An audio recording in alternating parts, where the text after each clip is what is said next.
Florida is viewed as a paradise by most for its warm weather and sunshine. However, a different story is told out in the farm fields. For farm workers, rising temperatures due to climate change have caused their work to become more dangerous. Today, we tell the story of the people who harvest our food and their fight to stay safe under an unforgiving sun.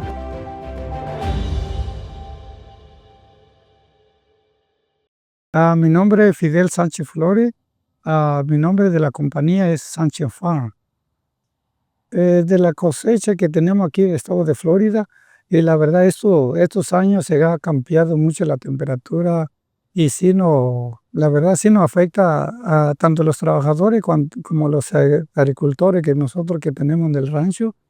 Es que es un poquito, cada año se nos está haciendo un poquito más difícil para sembrar las cosas, los vegetales y la fruta, porque tanto calor y no se puede, hay mucho insecto y hay mucha plaga de la temporada cuando hace mucho calor. Hace bastante calor, pero yo trato de cuidar los trabajadores que yo tengo, yo me cuido también. Si hace mucho calor, pues mejor descanso media hora, una hora. Y si la gente que yo miro que se quieren, que tiene mucho calor, ya no pueden trabajar, mejor lo mando para la casa.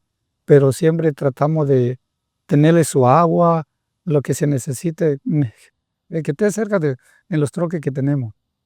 Si me dijera que yo vaya y dijera hay que cuidar más la gente, el ambiente hay que cuidarlo un poquito más, porque pues todo eso climático que se está cambiando mucho, porque nosotros los humanos es que hacemos, tumbamos los árboles o quemamos mucho, tiramos basura y todo eso nos está afectando a todos, no nomás a agricultores, porque nosotros aquí en el rancho tratamos de mantenerlo más limpio, no tirar la basura, no quemarlo, no, porque todo eso que de tanto nosotros los humanos estamos afectando el mundo, todo donde estamos.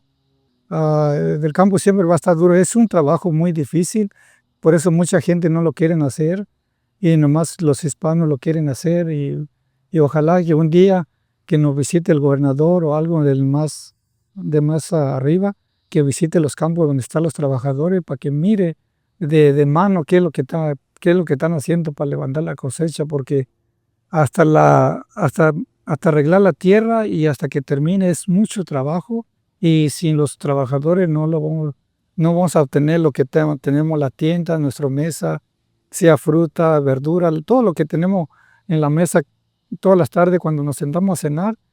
Y si no lo hacemos nosotros aquí en el campo no va a llegar así, porque aunque sea que venga de otro país, pero no va a ser igual como fresco como acá.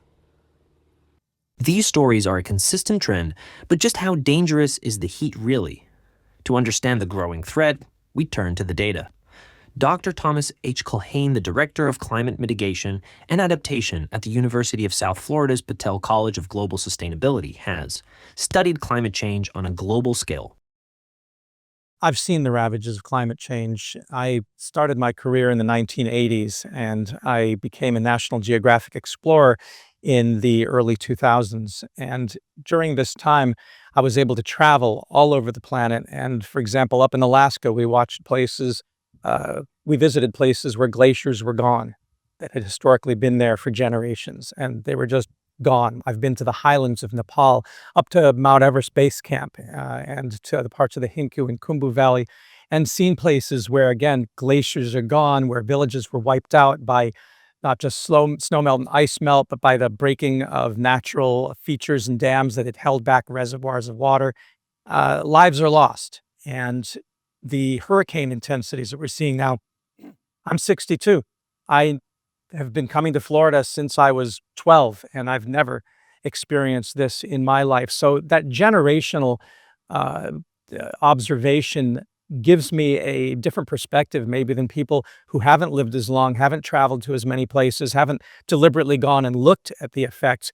One of the things I'd definitely like people to know is that climate change has been affecting the impoverished, let's call people who don't have wealth, disproportionately for at least 100 years. That's been getting worse and worse. So when we just begin to wake up and say, oh, climate change may be real, it's beginning to affect us. We're speaking from a very privileged perspective.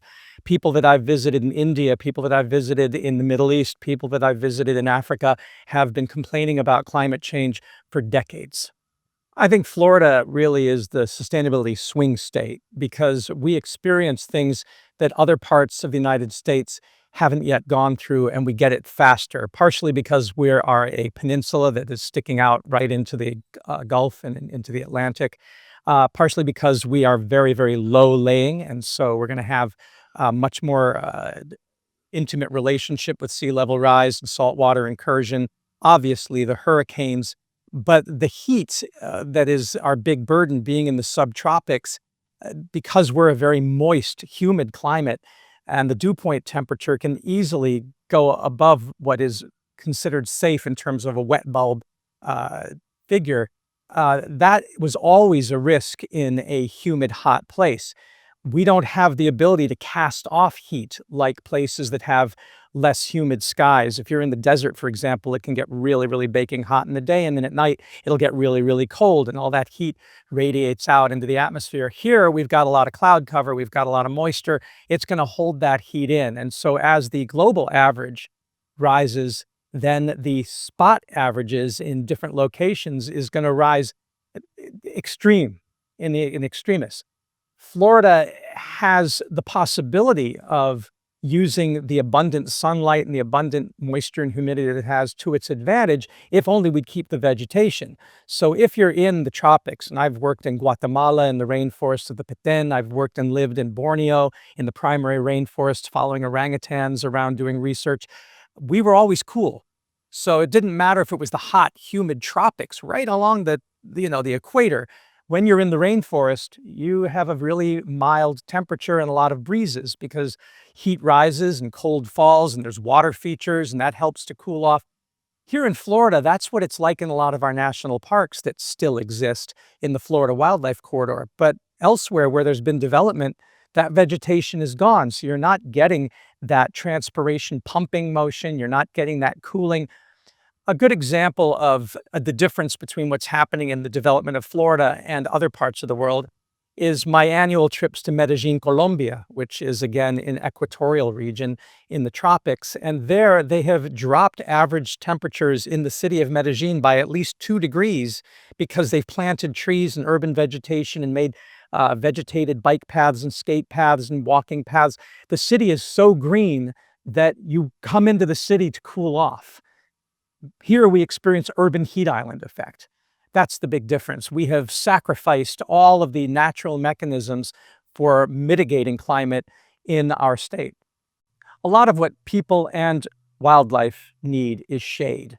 And what we have here at the Rosebud Continuum Ecoscience Center, where I live and do research with my USF students, is we have a canopy here that is covered with solar panels. So a lot of the energy that the sun is bathing us with is captured by those solar panels and turned into electricity, which then of course offsets fossil fuels and then mitigates the carbon release that's causing the global warming in the first place.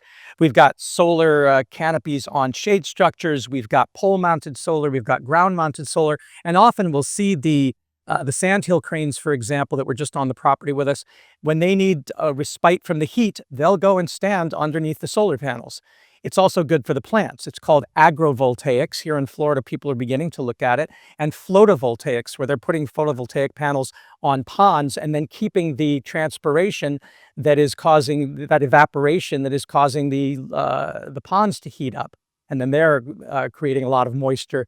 Just by covering stuff, you have the ability to bring temperatures down. So obviously planting trees, maintaining tree canopy, planting giant clumping bamboo, which is not invasive. It's also our friends down at Bamboo Grove in Arcadia weathered 2 hurricanes without any damage because they'd planted a bamboo grove and that had taken those wind speeds down. It also creates wonderful shade. So in their grove, you feel comfortable on one of the hottest days. Another example would be go down to Busch Gardens here in Tampa and walk among that vegetation. A lot of giant bamboo around there, a lot of beautiful forest canopy over the years. I can bring my kid there who's 4 to play in the Elmo's party place and he's not hot because they've built that urban forest there. So it really is a matter of getting shade structures to protect workers. The nice thing is if you're a business and you want to have people, say, working in agriculture here, you want them working, it's not just farm workers, if they're working in construction, if you put up mobile solar canopies, and we have one right over there, we have a mobile solar canopy cart with a backup battery that is on wheels that we can move around the property. We can get shaded by it. It's generating electricity. We can plug in sprayers for water if we need to. You see that in a lot of theme parks. They have sprayers to cool people down. Everything needs power. These are mobile shade structures that provide power, that provide the ability to do any cooking that you need in the field, fans if you need them, blowers. So you wonder, Florida's the sunshine state, and we're blessed with this source of energy right above us. Why aren't we using that as the mechanism for also cooling us down?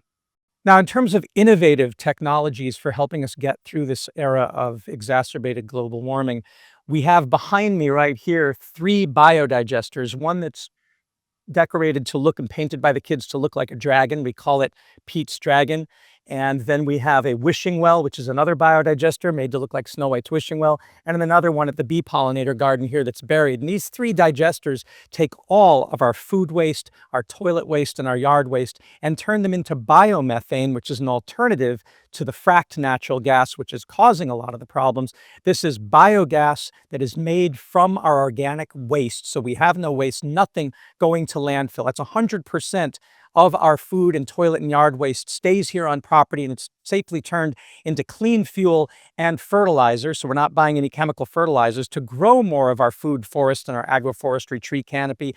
All that nutrient stays here in these digesters. And the wonderful thing about them is they work better the hotter they are. So while we're trying to combat this rising temperature, the rising temperatures are helping us to offset fossil fuel use. They're helping us to make sure that we have a healthier environment here. They're helping us produce food that doesn't have to be trucked into the state of Florida.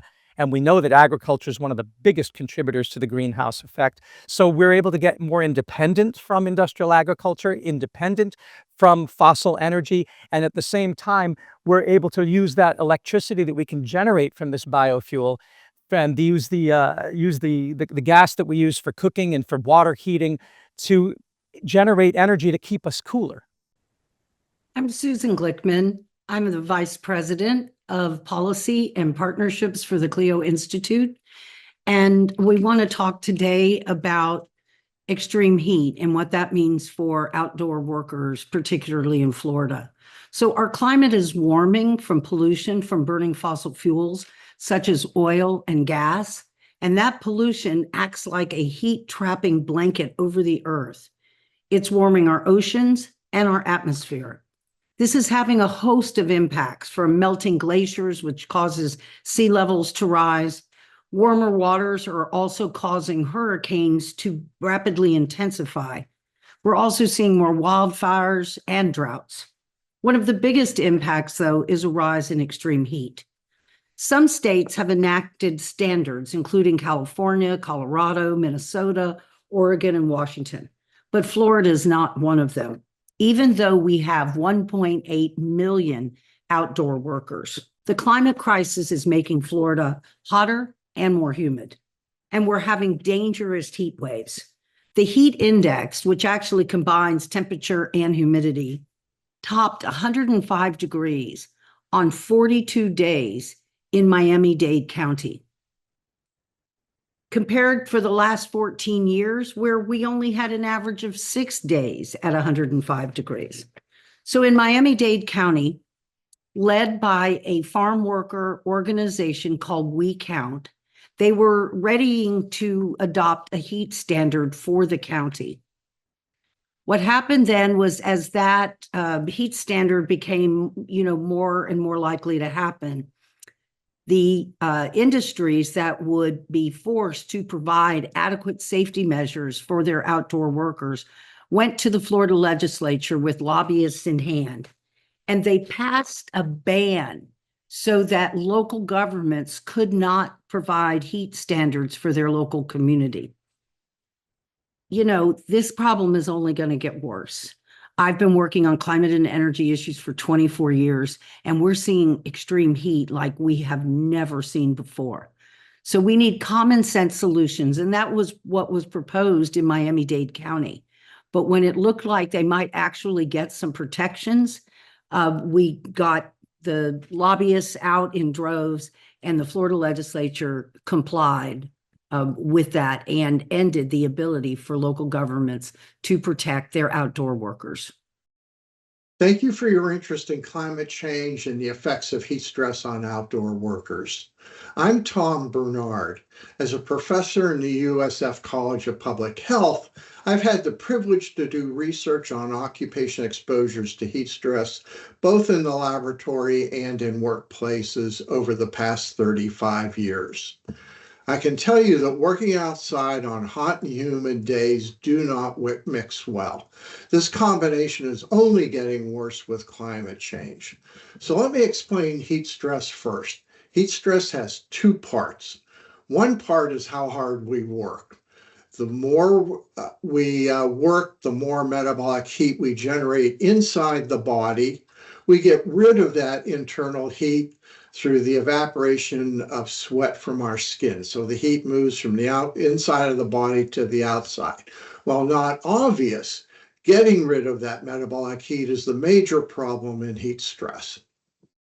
The other part of heat stress is the ambient environment.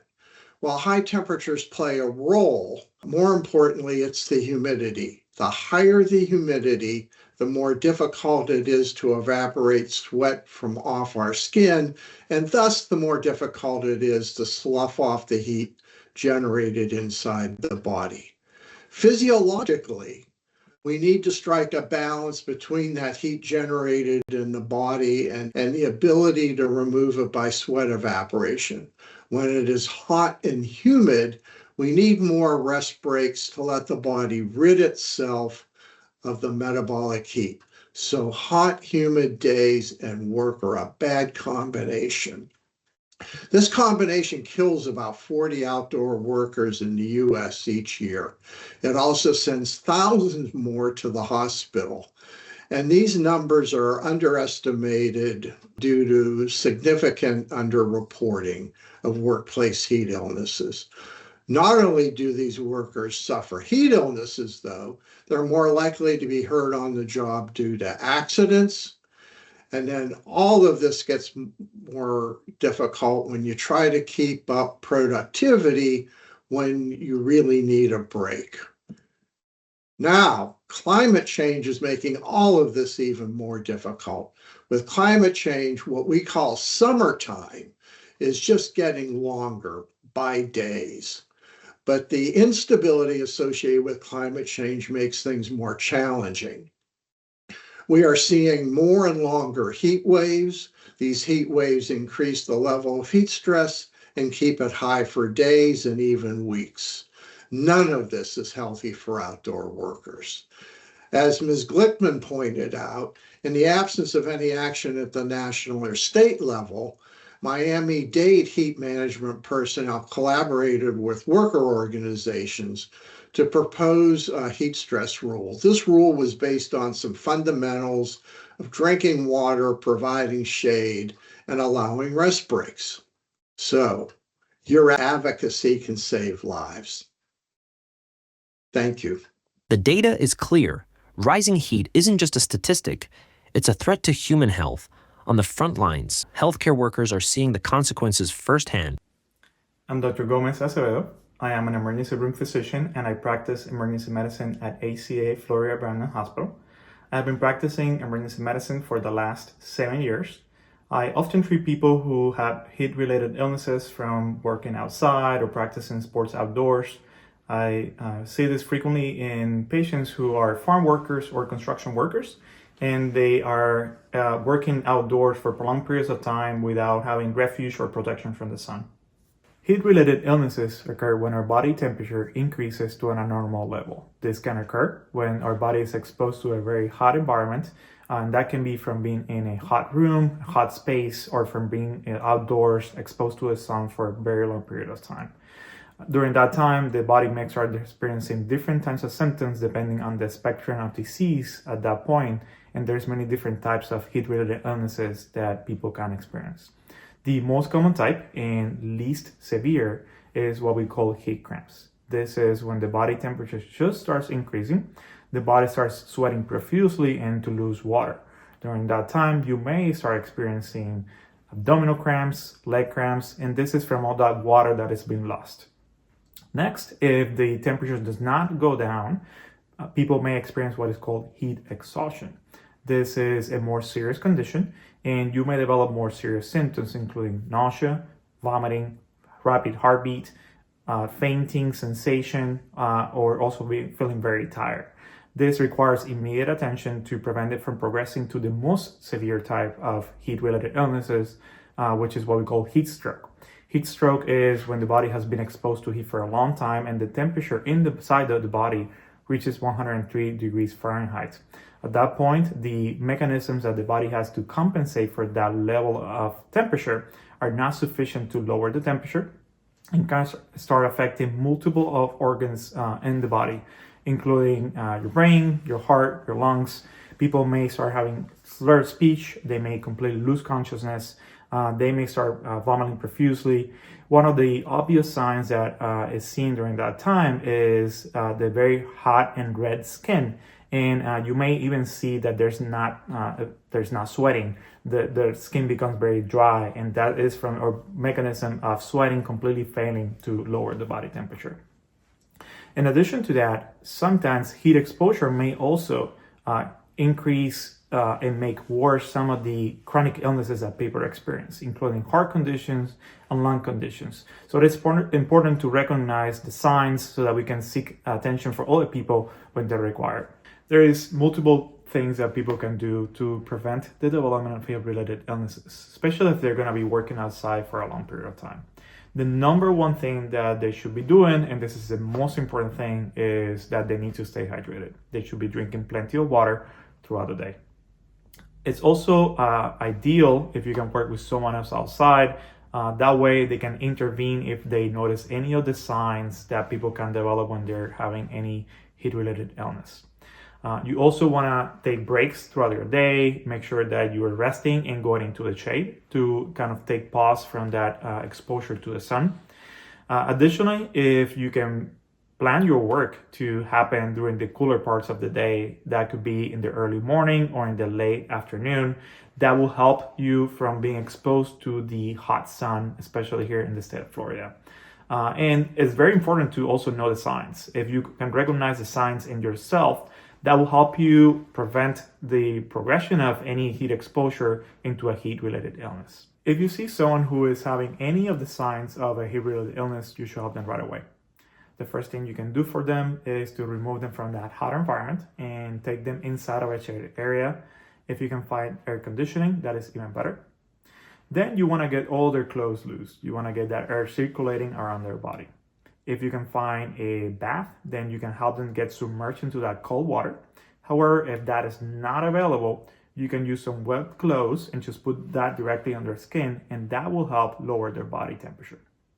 If you notice that that person is having any of the signs of a heat stroke, that could be that they are confused, or they're having slurred speech, or just that their skin is very red, then you should call 911 immediately. That is a sign that they need immediate attention to prevent a more serious outcome.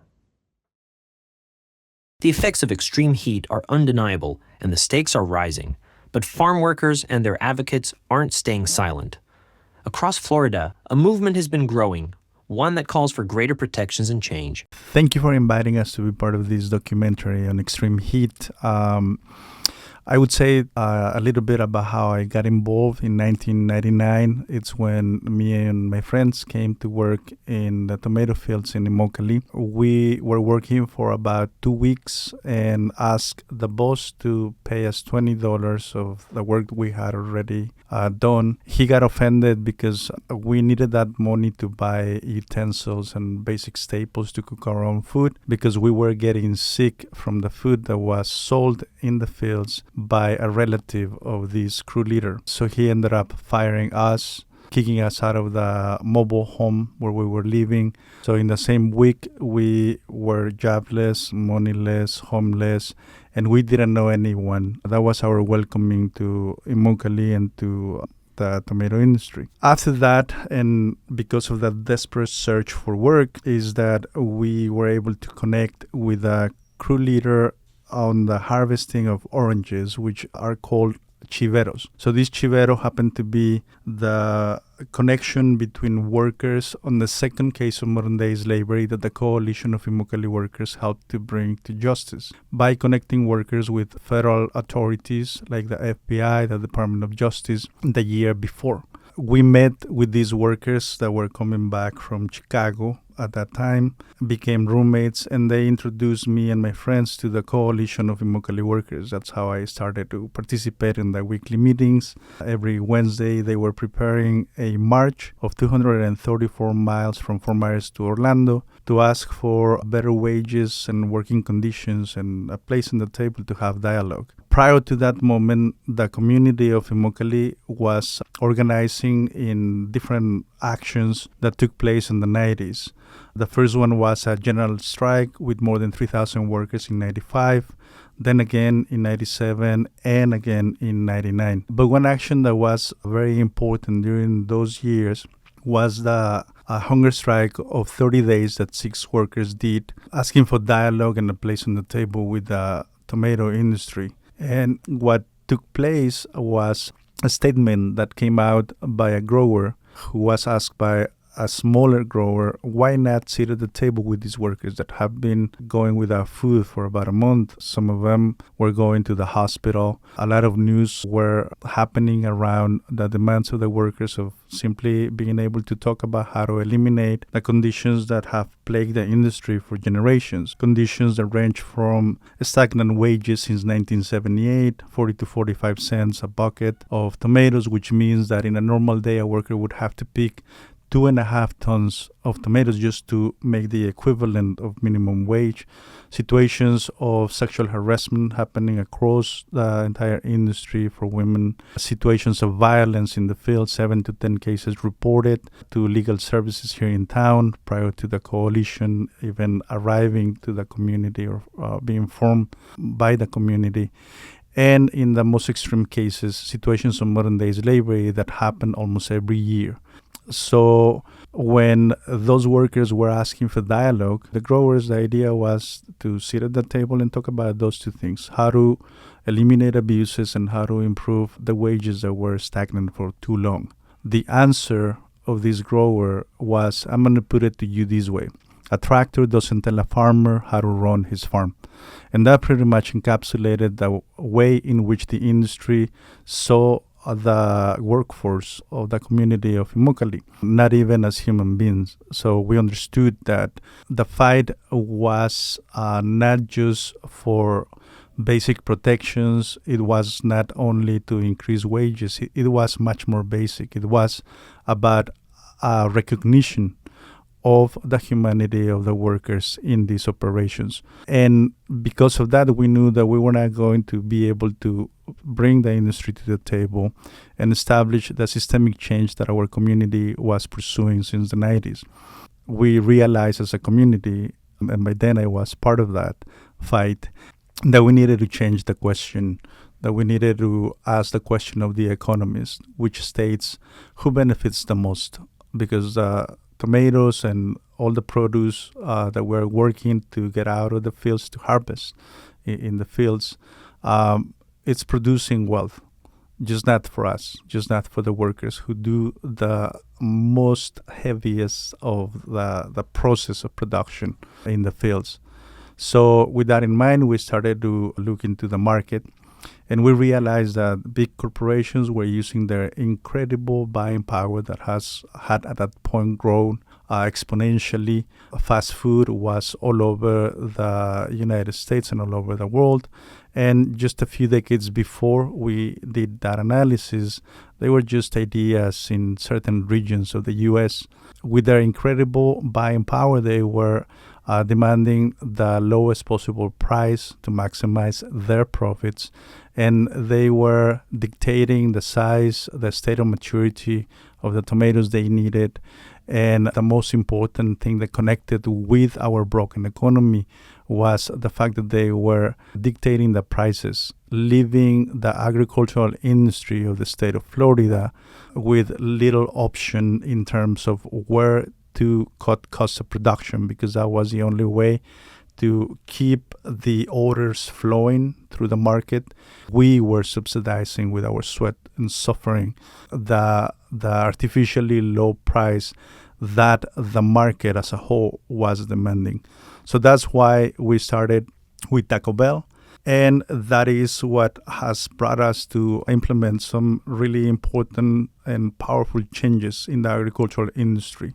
Speaking about heat, we cannot imagine arriving to the creation and implementation of heat protocols in the fields without first addressing the backward conditions that were part of our daily life. All the abuses that I was mentioning earlier needed to be addressed, and a partnership needed to be established so that we could eventually get to the table and be able to establish those rights and include protections against heat. Well, as I was mentioning, one of the big issues for workers to be able to gain any rights was the reluctancy of the agricultural industry to come to the table.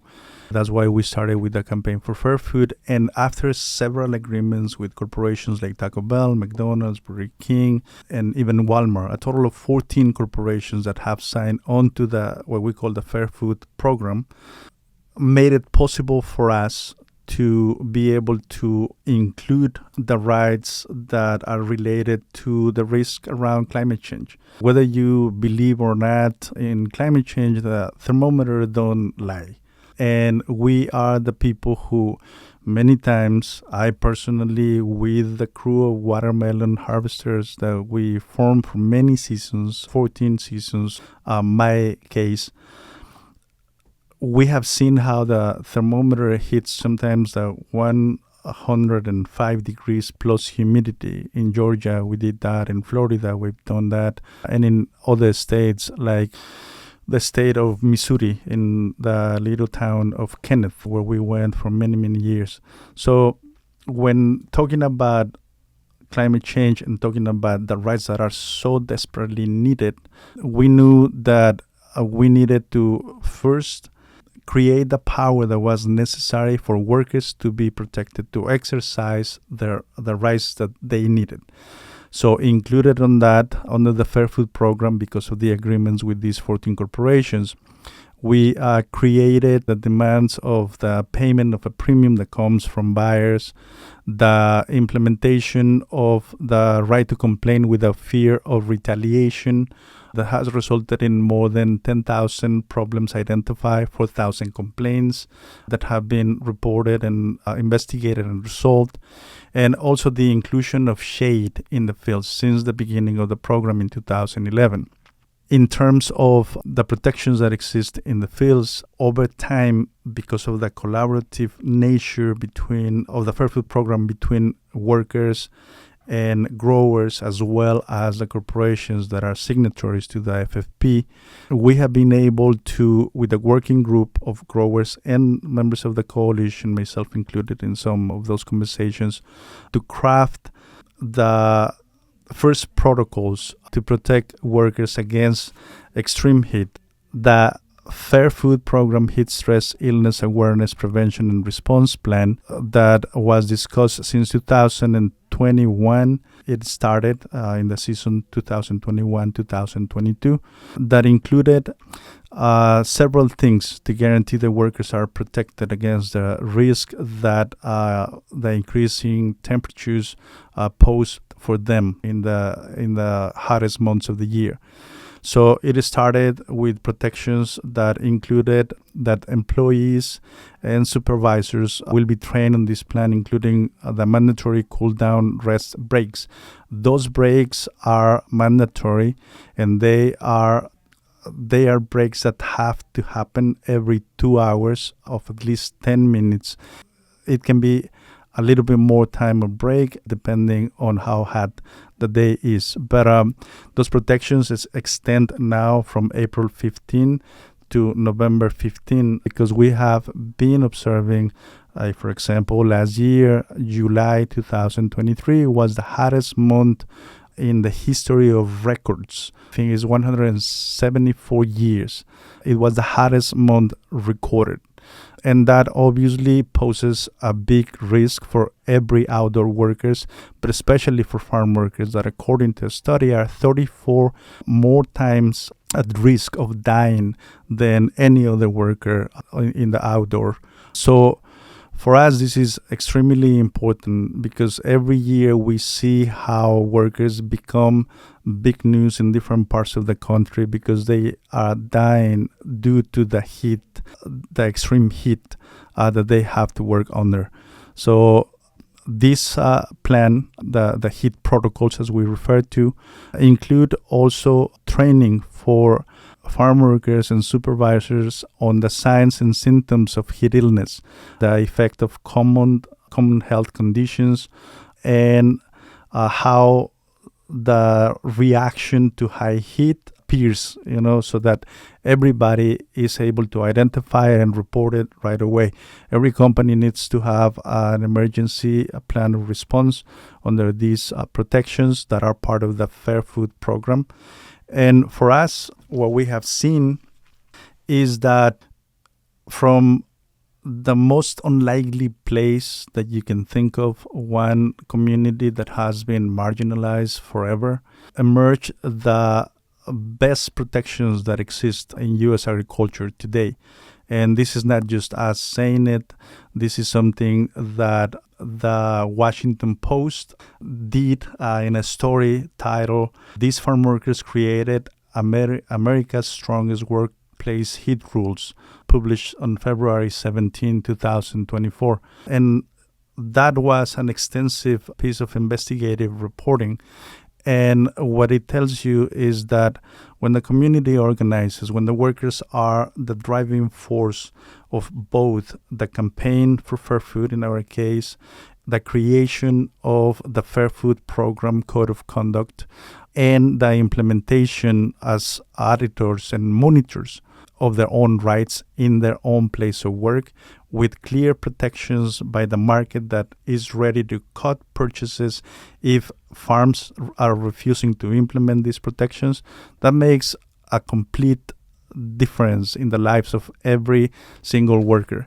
And I want to read something, a quote from a worker that was expressing how it was for him having worked on a farm before and then after the program was implemented.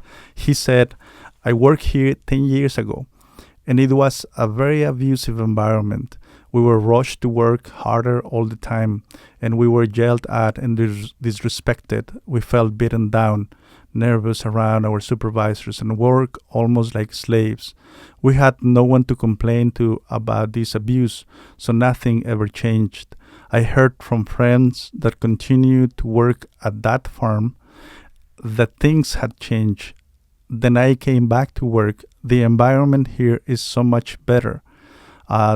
We have everything we need, from gloves to bathrooms to water and shade. And if we have a complaint, workers here now are treated with respect like human beings."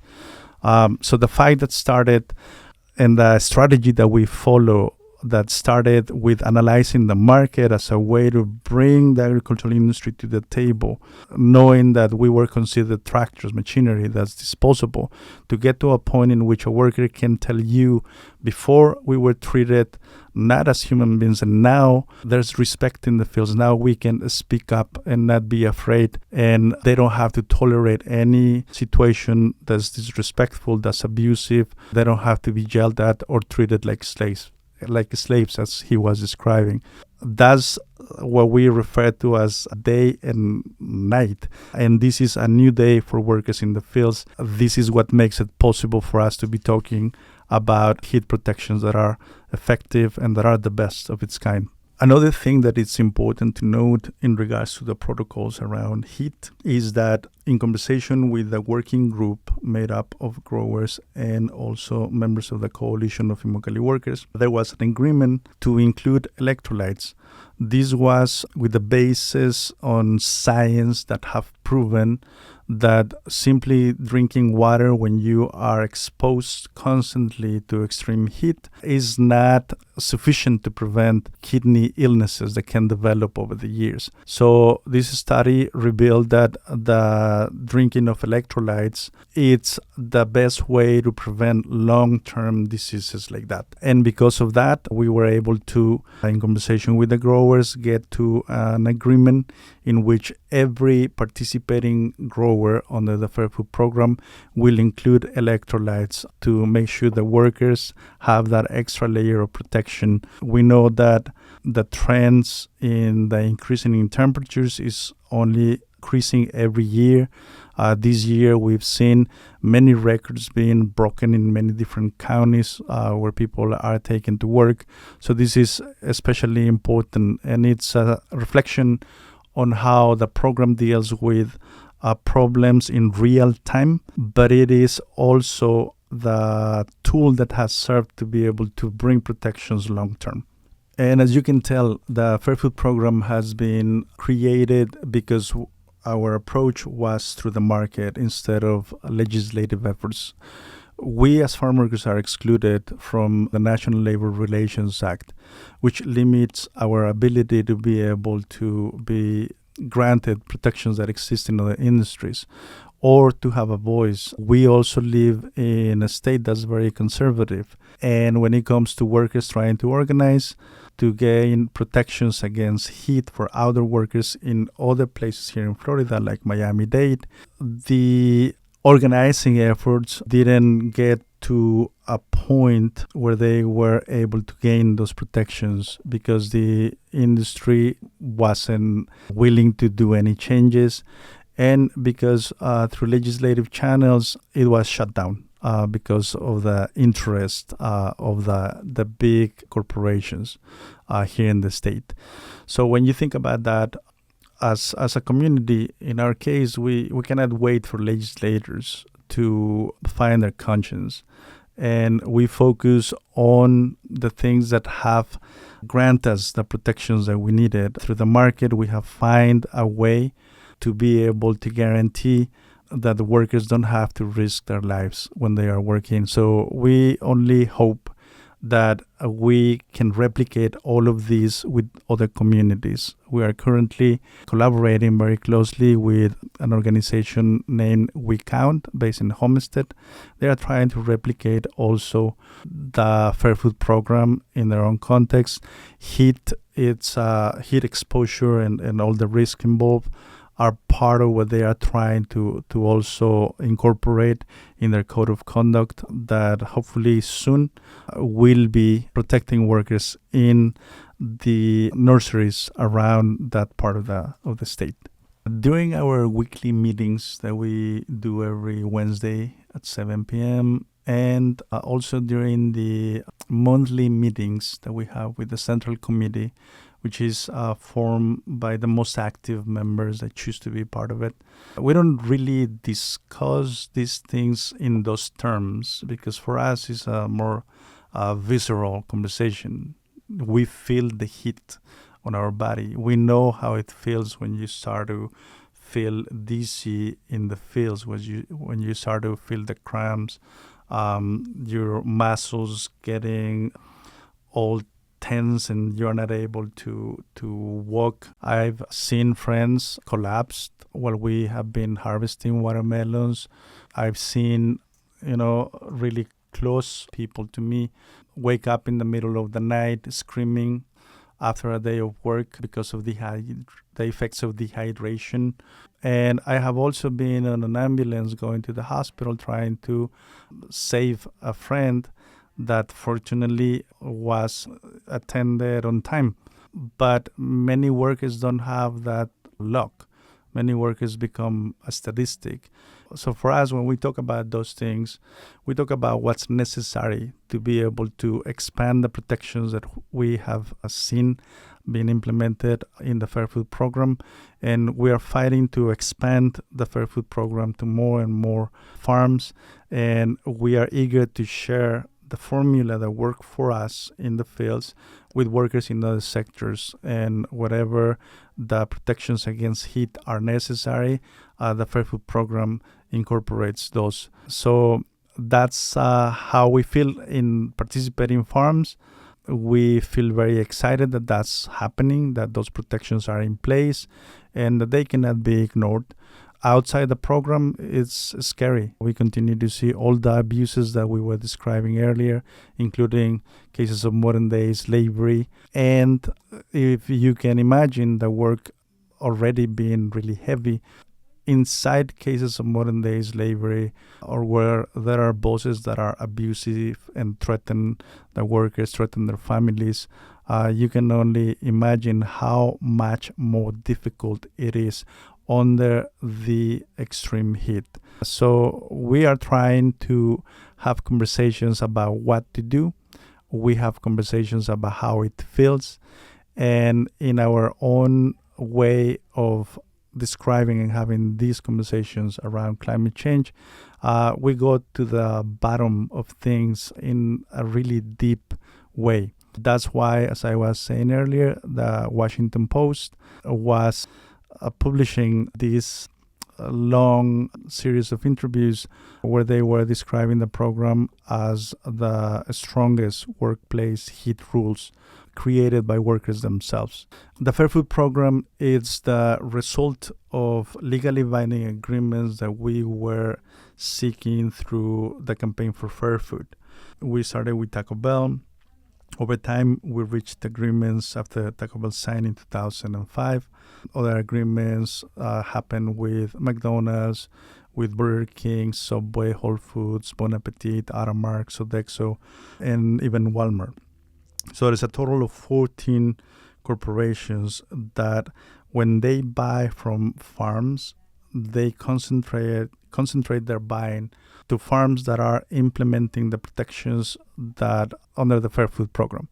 So that means that whenever there's an abuse, workers have a voice in those farms to report with a fear of retaliation.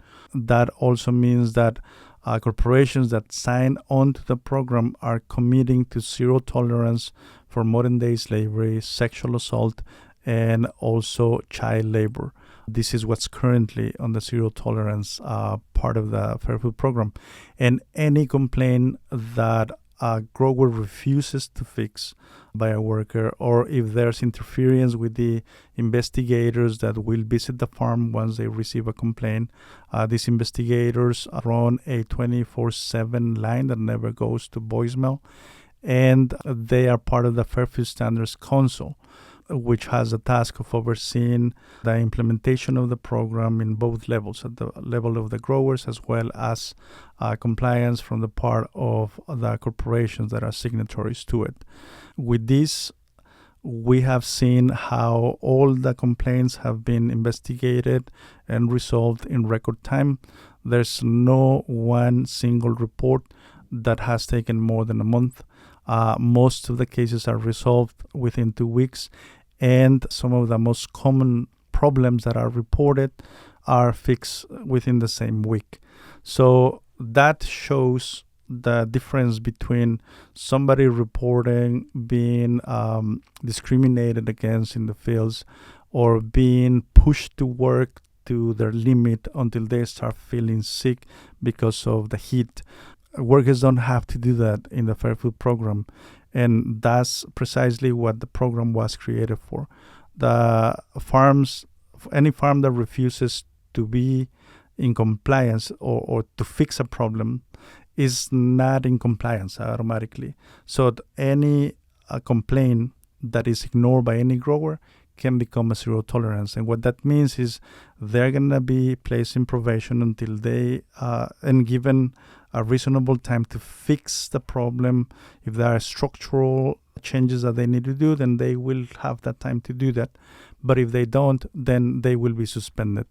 And what that means is they won't be able to sell to any of the 14 corporations that they are currently doing business with, and or whichever other corporations sign on the future with the Fair Food Program. So that's a type of power that makes a huge difference. It resolves problems in record time. It creates a faithful relationship between growers and corporations that is long term, so it's a benefit for the industry at the end of the day. And it is a faithful business relationship on the basis of including human rights as a condition to do business. So that's the difference at the heart of the Fair Food Program. And when we started to implement this in 2011, it has since been expanded to many of the states. The buying power of Walmart made it possible for us to expand these protections with these companies based in Florida to their production up and down the East Coast to 10 states. And just recently, we were able to expand the program due to recognition with platinum level by the U.S. Department of Agriculture, which is incentivizing growers that decide to join the program. They are doing that as part of their own program, which is the Farm Labor Stabilization and Protection Pilot Program. And within that, they are recognizing the FFP as the best system to protect farm workers in U.S. agriculture, including protections against heat. So we're very excited because as of now, there's 30 new operations in 13 new states, which brings the program to have a presence in 23 states in the U.S. This is also going global because some companies that are part of the program in the production of tulips, a company called Blumia, they also have operation in other countries like Chile and South Africa. So the Fair Food Program in agriculture is also going international. Many other organizations across the globe are reaching out from different sectors like the salmon production in Chile, the fishing industry in the UK, the textile industry in Lesotho, Bangladesh, and most recently it also expanded to Pakistan. And more workers, both agriculture and other sectors, are looking at the Fair Food Program as the blueprint to be able to bring to their own communities these protections and adapt them to their own needs. We call that the worker-driven social responsibility model, and all of that emerged out of the fields from Immokalee.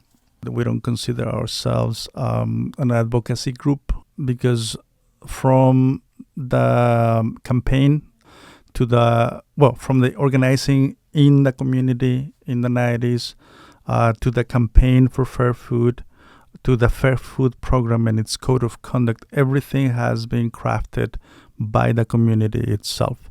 We draw out of the experiences on the fields the list of things that needed to be included on the code.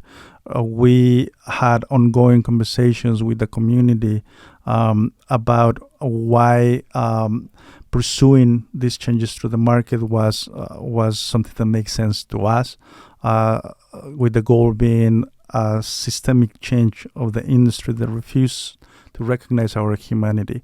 So in that process, we have been able to craft everything from fighting from Immokalee, directly trying to bring the growers to the table, to crafting the campaign for fair food and bringing these legally binding agreements to make possible the creation of the rights that were crafted by us as workers.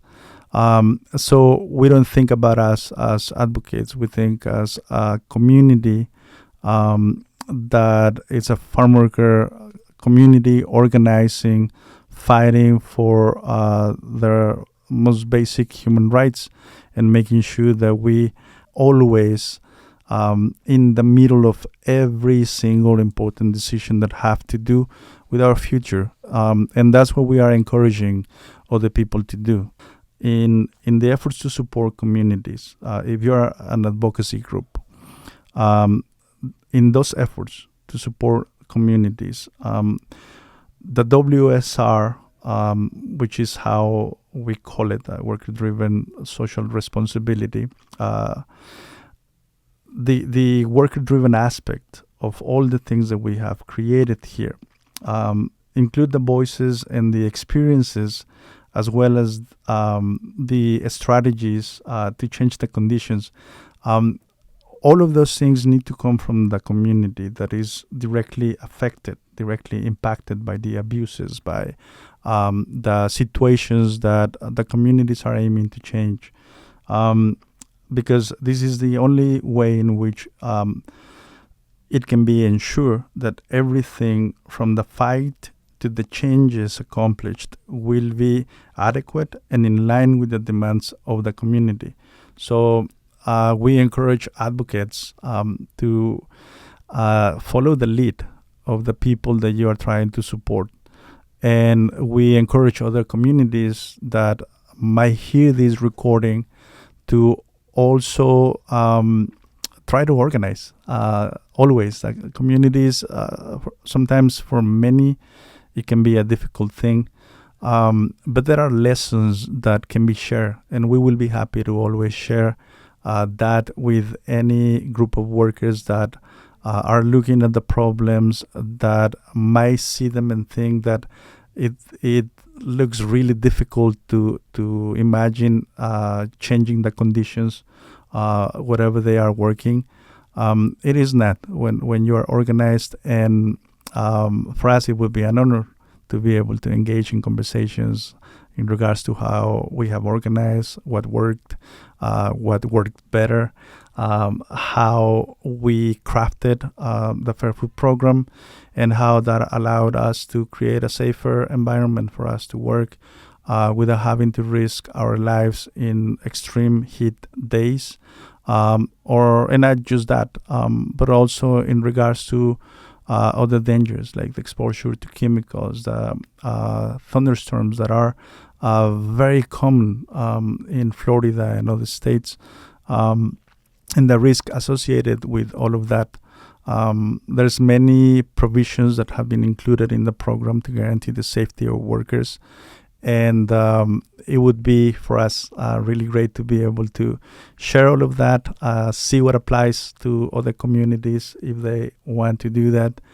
And, the more we are able to replicate this, the more workers are able to have their ability to complain without consequences against them for speaking up for their rights, the better we can make not just the agricultural industry, but many others. So, thank you. As the climate continues to change, the challenges for those who work in Florida's fields will only grow. But through working together to advocate for safer practices, worker protections, and innovations to protect our planet, we can build a future where their lives are protected under the Florida sun.